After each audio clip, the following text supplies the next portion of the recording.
नमस्कार। आज मैं आप लोग के सामने बेगम शहजादी की कहानी सुनाने वाली हूँ। कृपया आप लोग ध्यान से सुनिए। एक गांव था।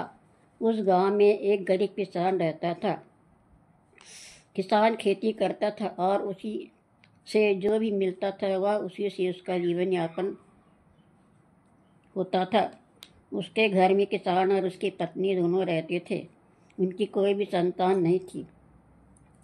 वह दोनों खेत पर जाकर कुछ न कुछ बोते थे और जब फसल पैदा होती थी तो उसी से वे भोजन व आय अन्य चीज़ों की व्यवस्था करते थे। एक बार उन्होंने अपने खेत में बैगन का पेड़ लगाया, परंतु बैगन के पेड़ पर सब्जी नहीं लगी।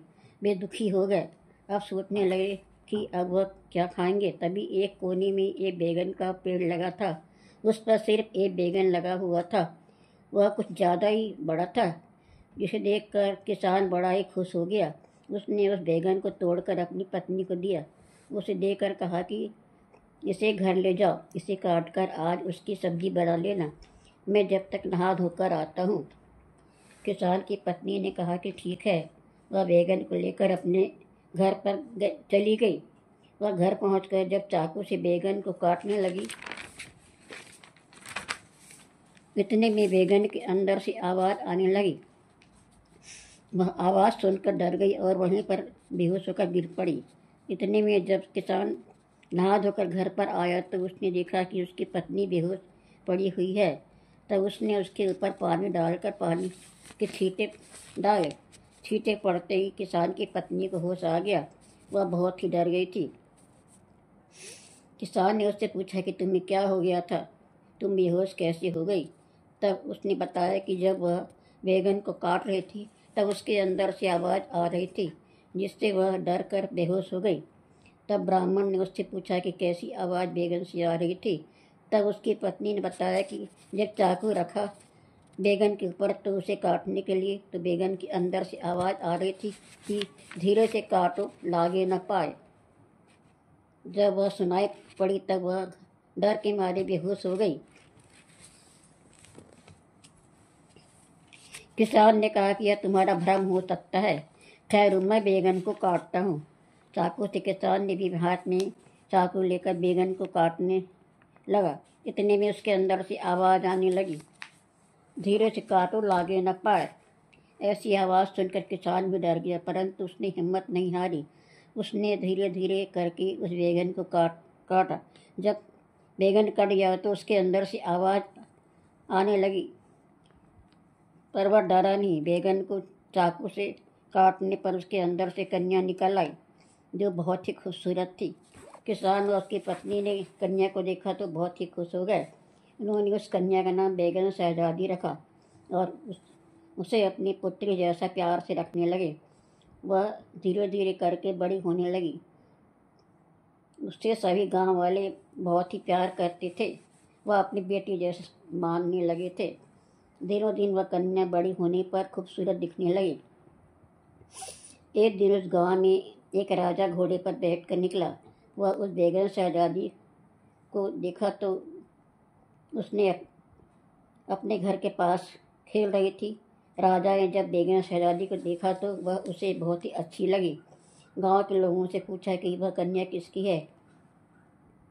सबने बताया कि वह किसान की बेटी है। तब राजा ने किसान से मिलकर कहा कि हम तुम्हारी बेटी से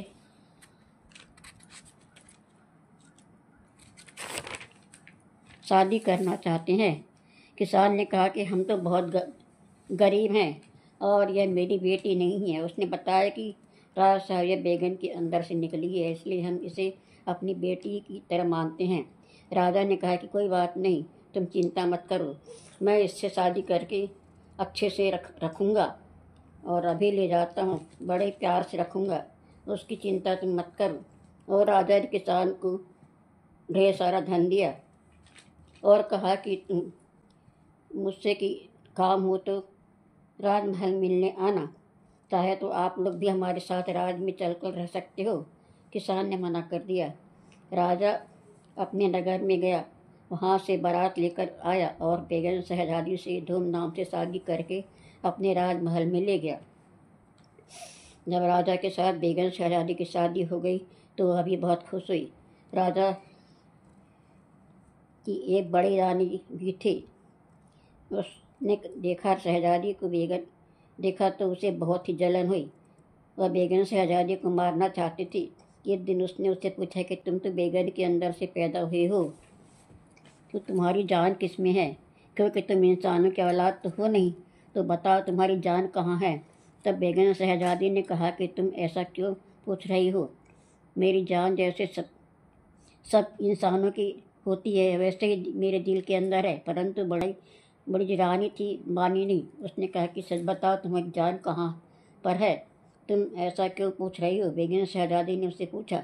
तब बड़ी रानी ने कहा कि ऐसे ही ताकि तुम्हारी जान कोई ले न सके, तुम्हारी सुरक्षा के लिए पूछ रही हूँ।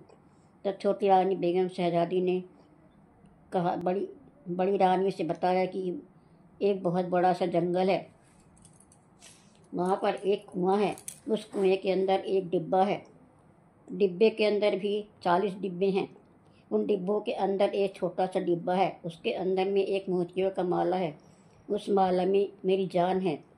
तब बड़ी रानी बहुत खुश हो गई। उसने कहा कि ठीक है। इतना कहकर बड़ी रानी ने एक सैनिक को बुलाया।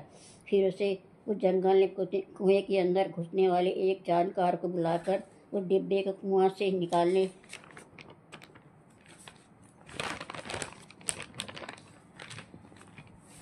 के लिए भिजवाया और उस मोती वाली माला को बड़ी रानी को लाकर देने को कहा।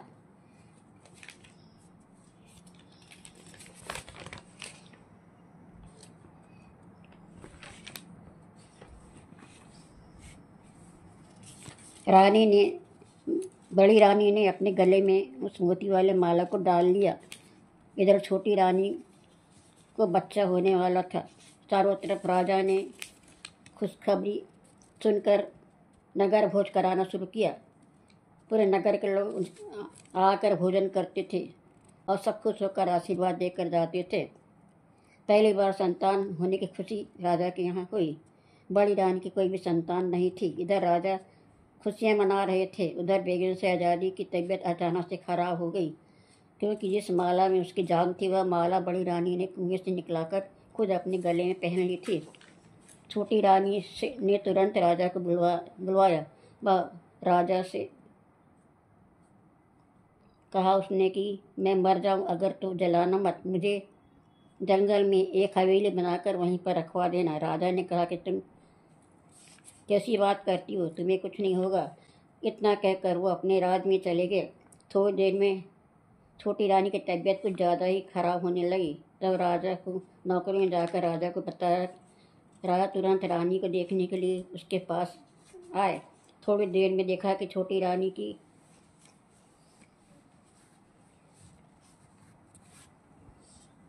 हालत ठीक नहीं है, वह बीमार हो गई है। उन्हें डॉक्टरों को दिखाया परंतु वह नहीं बच पाई। छोटी रानी मर गई। मंत्री ने कहा कि छोटी रानी का दाह संस्कार किया जाए। ऐसा राजा से कहा तो राजा ने मना कर दिया।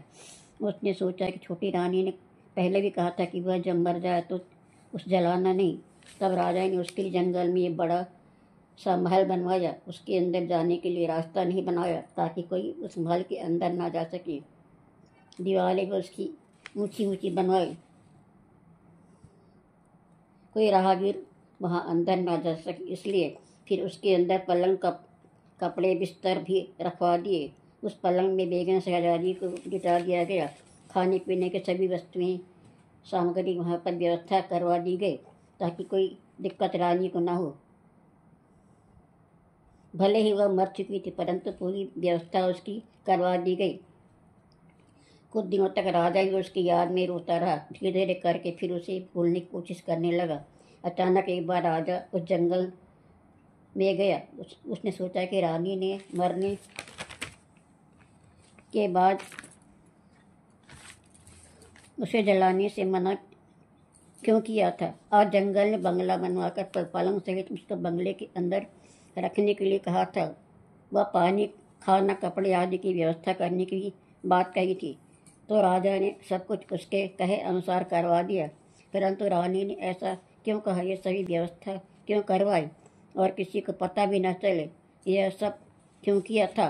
वह जिंदी होकर वापस आ गई क्या? राजा मन ही मन यह सब सोचते हुए उस जंगल में जाकर महल के अंदर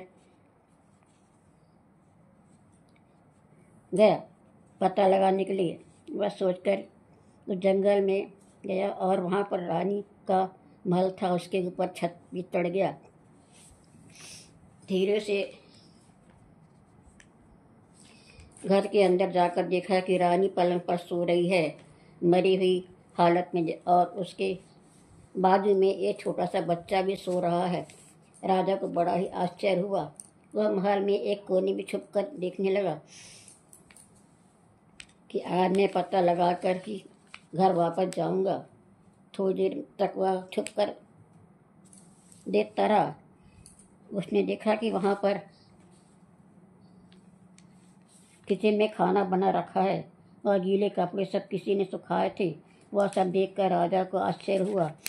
जब धीरे धीरे रात हो गई तो उसने देखा कि बेगम शहजादी धीरे से उठकर बिस्तर से नीचे उतरी और बच्चे को भी उठाया, बच्चे के कपड़े आदि बदलाया और उसे खाना खिलाया जो किचन में बना रखा था, और स्वयं भी खाना नहा धोकर कपड़े वगैरह बदली। वह नाश्ता किया। राजा छुप कर यह सब देख रहा था। फिर राजा धीरे से बाहर निकला। उस देख कर छोटी रानी एकदम से डर गई। राजा ने कहा कि मुझे बताओ ये सब क्या है? तुम जब से मरी हुई पड़ी थी और अब जीवित होकर उठी हो, काम कर रही हो, और ये बच्चा कौन है? तब रानी ने राजा को सब बताया कि दिन भर वह मरी हुई पड़ी रहती है और रात में यह जीवित हो जाती है। तब राजा को रानी ने बताया कि बड़ी रानी जब मोती वाला माला पहन लेती है तो वह मर जाती है, और जब वह माला उतार देती है तो वह जिंदी हो जाती है। फिर राजा को बड़ी रानी के बारे में सब कुछ बता दिया। राजा बोला, ठीक है, मैं उसे देख लूँगा, तुम कुछ दिन और यहीं पर रहो, उसके बाद मैं तुम्हें यहाँ से ले जाऊँगा। और वह बच्चा कौन है? तब छोटी रानी ने कहा कि यह आपका ही बेटा राजकुमार है। राजा बहुत ही प्रसन्न हुए। फिर राजा साहब अपने घर पर गए और बड़ी रानी से पूछा कि तुम इतनी देर तक कहाँ थे? तब राजा ने कहा कि उसका एक दोस्त है, उसकी पत्नी मर गई है, इसलिए मैं उसके साथ खेल रहा था। एक दिन मैं उसे उसके बच्चे के साथ लेकर घर पे आऊँगा, तुम्हें उसे देखकर खुशी होगी, बड़ा ही प्यारा बच्चा है। बड़ी रानी ने कहा कि ठीक है, ले आना। राजा साहब ने एक दिन छोटी रानी के बच्चे को लेकर अपने घर पर आया।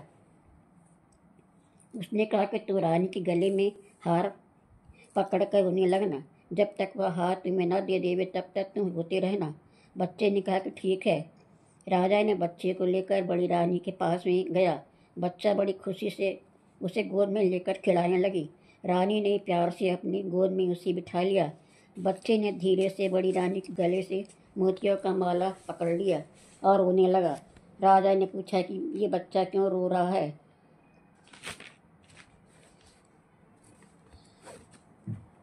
क्यों रो रहा है? तब बड़ी रानी ने कहा कि यह मोती वाला माला मेरे गले से लेने के लिए रो रहा है। तब राजा ने कहा कि दे दो उसे माला, मैं तुम्हारे लिए दूसरा माला बनवा दूंगा। परंतु बड़ी रानी नहीं देना चाहती थी।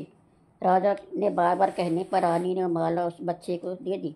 उसने सोचा कि छोटी रानी तो मर चुकी है, इस माला को दे देती हूँ, कुछ नहीं होगा।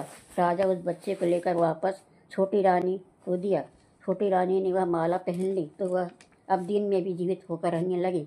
राजा बहुत प्रसन्न हो गया। फिर राजा ने एक दिन जमीन की नींव खोदने का काम कुछ मजदूरों को दिया और महल बनवाने के बारे में बड़ी रानी को बताया। फिर महल में बड़ी रानी को लाकर दरवाज़ा बंद करके उसके अंदर बड़ी रानी को बंद कर दिया। अब तुम इसी कमरे में पड़े पड़े मरोगी, क्योंकि तुमने बेगम शहजादी को मारना चाहा, यह तुम्हारी सज़ा है। बड़ी रानी बहुत रोई और अपने किए गए कर्मों की वजह से वह जिंदगी भर पछताती रही। राजा ने भी छोटी रानी को वह उसके बच्चे को वापस लाकर महल में रखा। पूरे नगर में भंडारा हुआ। सभी लोग राजकुमार व छोटी रानी से मिलकर बहुत ही खुश हुए। राजा रानी व राजकुमार सुखपूर्वक राजमहल में रहने लगे। धन्यवाद।